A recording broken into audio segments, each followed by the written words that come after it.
జూబ్లీహిల్స్ ఉప ఎన్నికలో సినీ కార్మికుల ఓట్ల కోసం అన్ని పార్టీలు ప్రయత్నించాయి. వారి మద్దతు కూడగట్టుకుంటే విజయానికి ఢోకా ఉండదనే ధీమా అన్ని పార్టీల్లో నెలకొంది.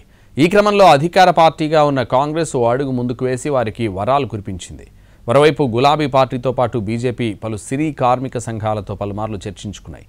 ఇంతకీ ఉప ఎన్నికలో సినీ కార్మికుల ఓట్ల ప్రభావం ఎంత? వారి ఓట్ల కోసం సీఎం రేవంత్ రెడ్డి చేసిన ప్లాన్స్ వర్కౌట్ అయ్యాయా?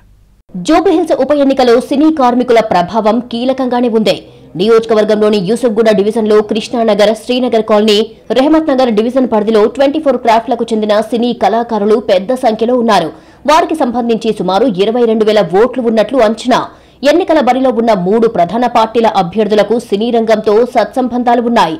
అయితే సినీ కార్మికుల ఓట్లను గంపగుత్తగా ఒడిసిపట్టేందుకు సీఎం రేవంత్ రెడ్డి వారితో నేరుగానే సమావేశం నిర్వహించారు. యూసుఫ్గూడలో మీటింగ్ పెట్టి వారి అవసరాలకు అనుగుణంగా హామీల వర్షం కురిపించారు. ముఖ్యంగా సినిమా టికెట్ రేట్లు పెంచుకోవాలని వచ్చే నిర్మాతల నుంచి సినీ కార్మికుల సంక్షేమ నిధికి 20% రెవెన్యూ ఇవ్వాలని మెలక పెడతామని తెలిపారు. దానికి అంగీకరించిన వారికే రేట్లు పెంచుకునేందుకు అనుమతిస్తామని తెలిపారు. ఇది సినీ కార్మికుల్లో జోష్ నింపిందే. మరోవైపు కాంగ్రెస్ అభ్యర్థి నవీన్ యాదవ్ కుటుంబానికి సినీ పరిశ్రమతో మంచి సంబంధాలు ఉన్నాయి.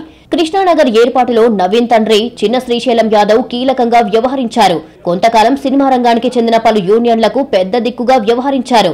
చిత్రపురి కాలనీ ఏర్పాటులోనూ నటుడు ప్రభాకర్ రెడ్డితో కలిసి కృషి చేశారనే పేరుంది. అంతేకాదు తన కుమారుడికి మద్దతివ్వాలని సినీ కార్మికులకు చిన్న శ్రీశైలం యాదవ్ విజ్ఞప్తి చేశారు. ఇది సినీ కార్మికుల ఓట్లను ఒడిసిపట్టేందుకు నవీన్ యాదవ్ కు కలిసి వచ్చిందని చెప్పవచ్చు. ఇక బీఆర్ఎస్ అభ్యర్థి మాగంటి సునీత భర్త మాగంటి గోపీనాథ్ గతంలో సినీ నిర్మాతగా వ్యవహరించారు. ఆయనకు సినీ కార్మిక సంఘాలతో మొదటి నుంచి మంచి సంబంధాలే ఉన్నాయి. ఎమ్మెల్యేగా గెలిచాక సినీ పరిశ్రమలో ఎవరికి సమస్య వచ్చినా మాగంటిని ఆశ్రయించేవారు. చిత్రపురి కాలనీ అంశంలో కూడా ఆయన కీలకంగా వ్యవహరించారు అనే పేరుంది. దీంతో 2023 అసెంబ్లీ ఎన్నికల వరకు కార్మికుల్లో చాలా వరకు బీఆర్ఎస్ వైపు మొగ్గు చూపించారని లెక్కలు చెబుతున్నాయి. ఈసారి కూడా వారి ఓట్లు సాధించుకునేందుకు బీఆర్ఎస్ నేతలు కార్మిక సంఘాలతో చర్చలు నిర్వహించారు. కానీ గులాబీ పార్టీ వైపు సినీ కార్మికులు పెద్దగా మొగ్గు చూపించలేదు.